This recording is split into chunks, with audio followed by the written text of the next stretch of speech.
I used to think betrayal comes from enemies.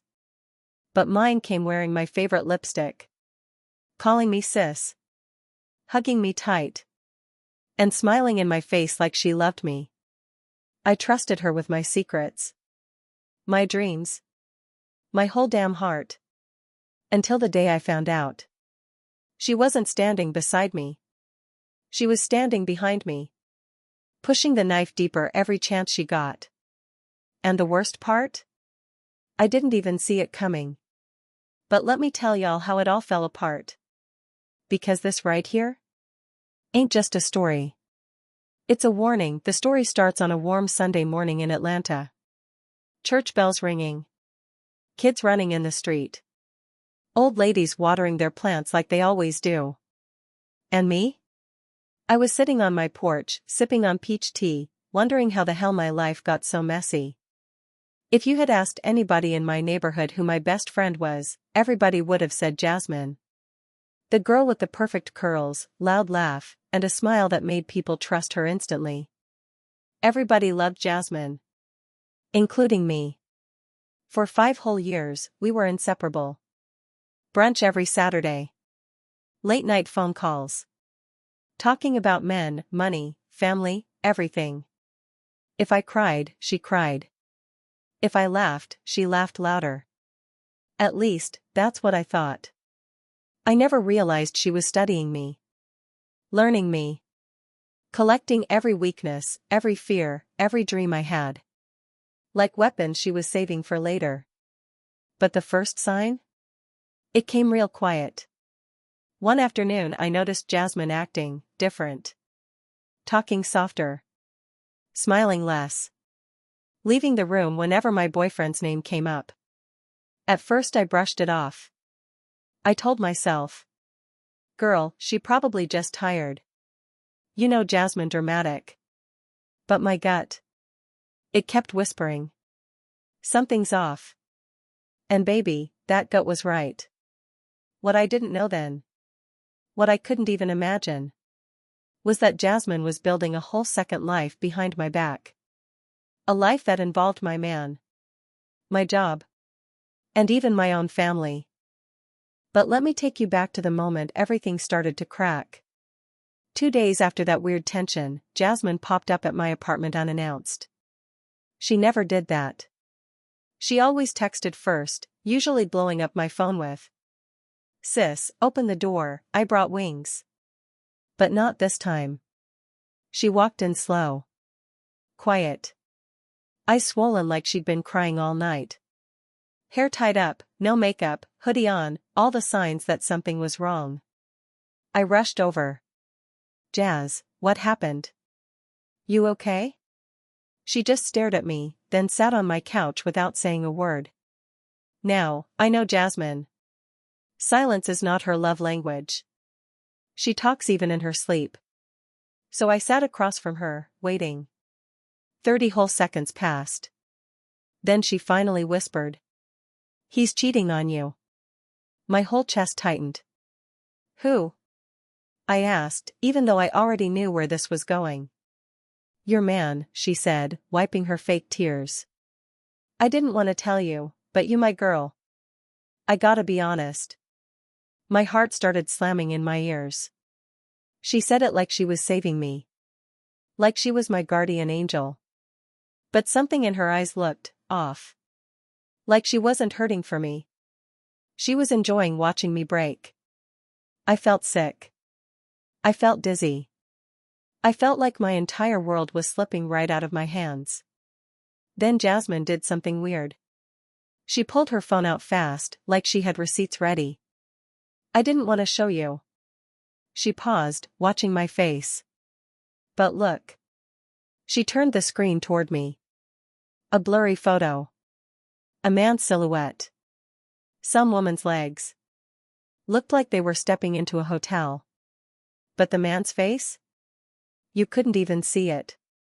"Jasmine, who is this supposed to be?" I asked. She blinked. Hesitated. Then said. "It's your man." I saw him with my own eyes. My stomach dropped. But not because I believed her. No. Because I realized something. Jasmine wanted this to be true. She wanted me to hurt. She wanted me to doubt. She wanted to wedge herself deep into my relationship. And the more she talked, the more my instincts screamed. She lying.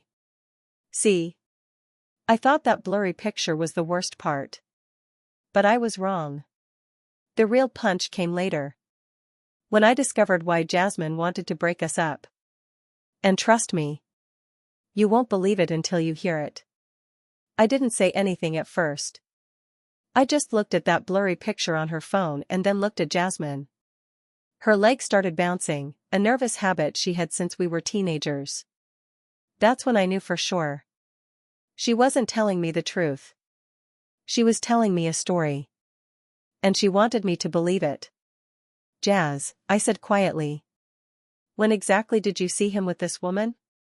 She swallowed hard. Last night. At the hotel on Peachtree.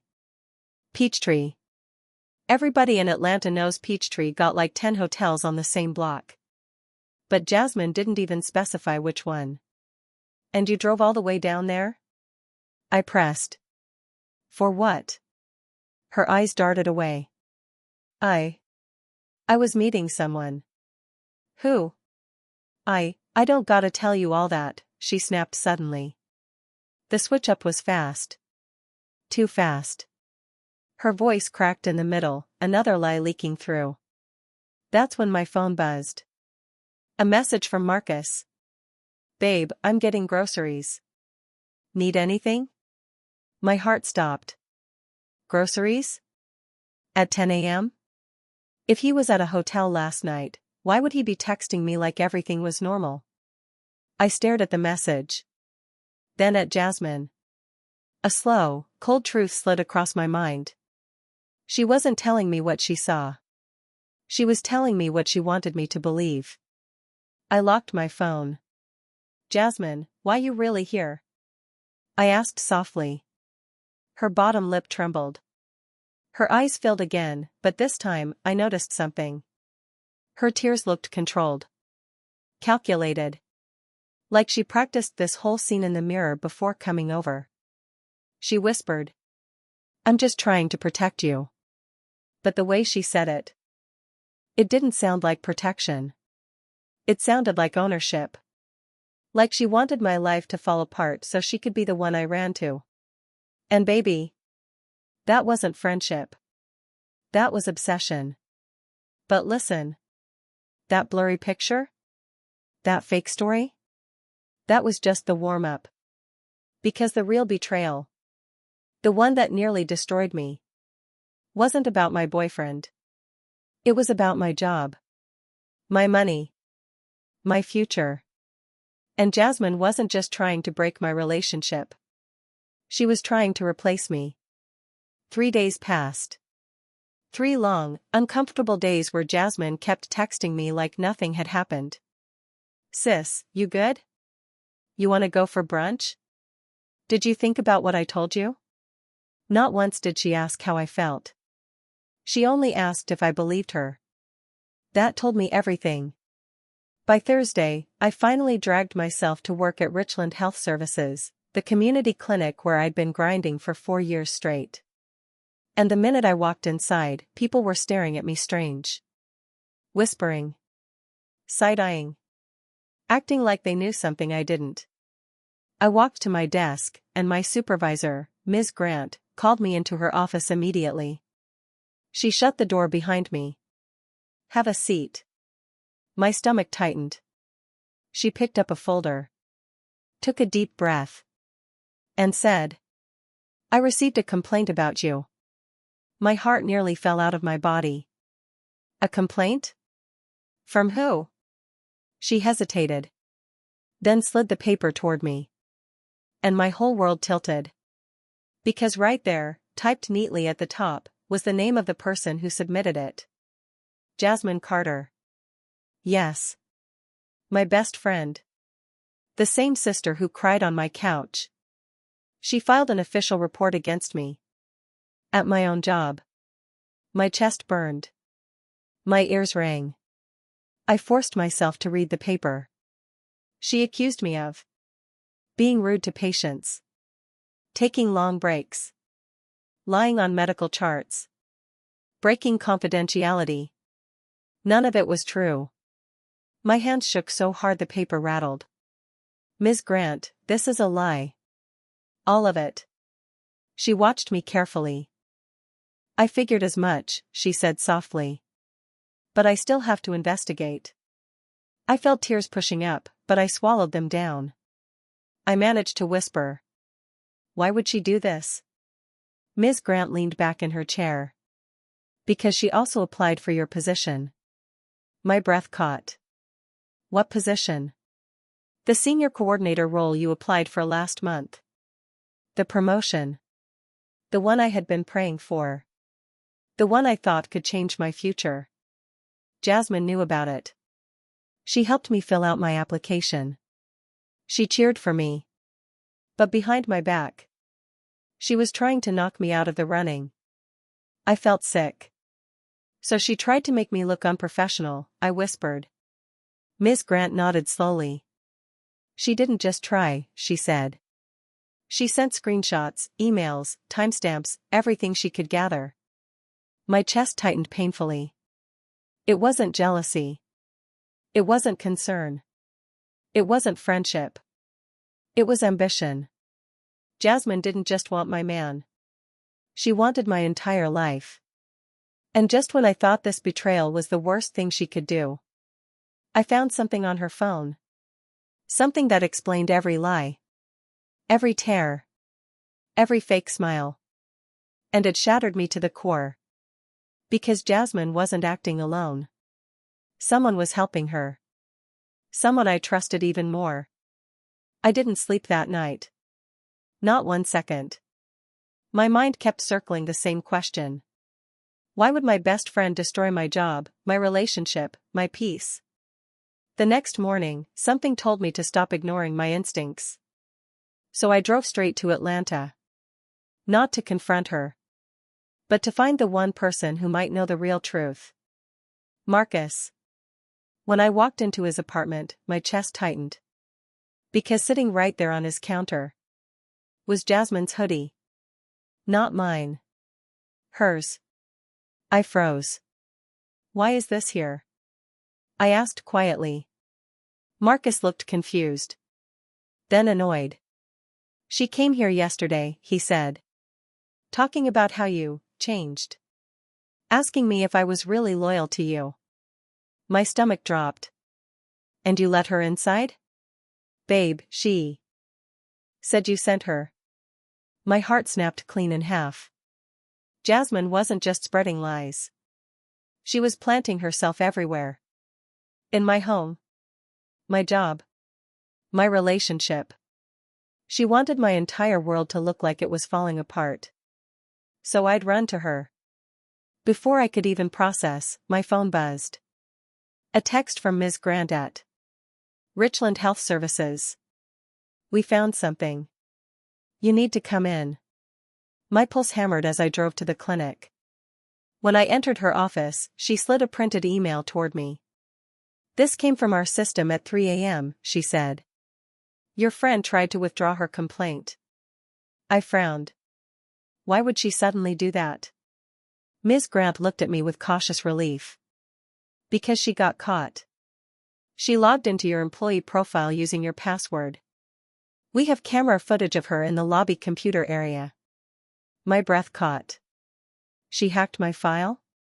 Yes. She tried editing your performance reports to make you look unqualified for the promotion.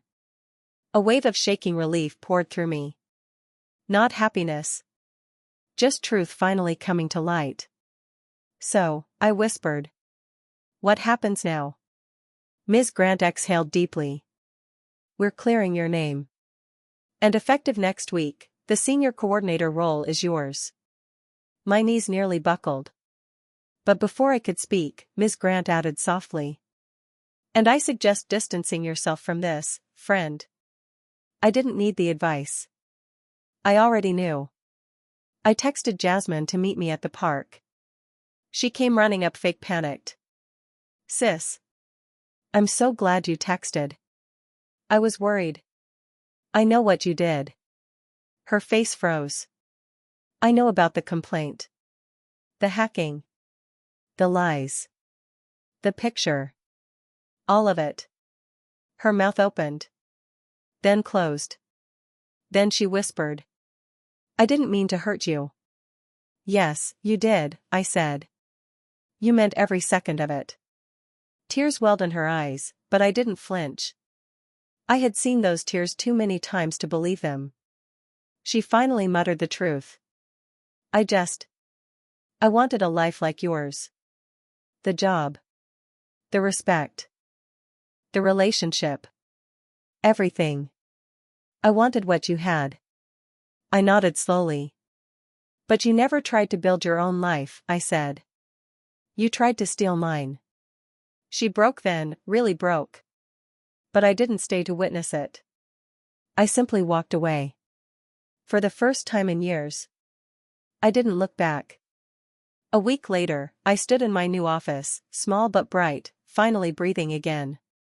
I wasn't perfect. My life wasn't perfect. But it was mine. And nobody, not even someone I once loved like a sister, could take that from me again. Marcus earned my trust back. My job restored my name. And I finally learned the hardest truth. Not everyone who sits beside you is sitting with you. Some people sit close just to study what to steal. But I also learned something else. I survived her. And I will survive anything after that.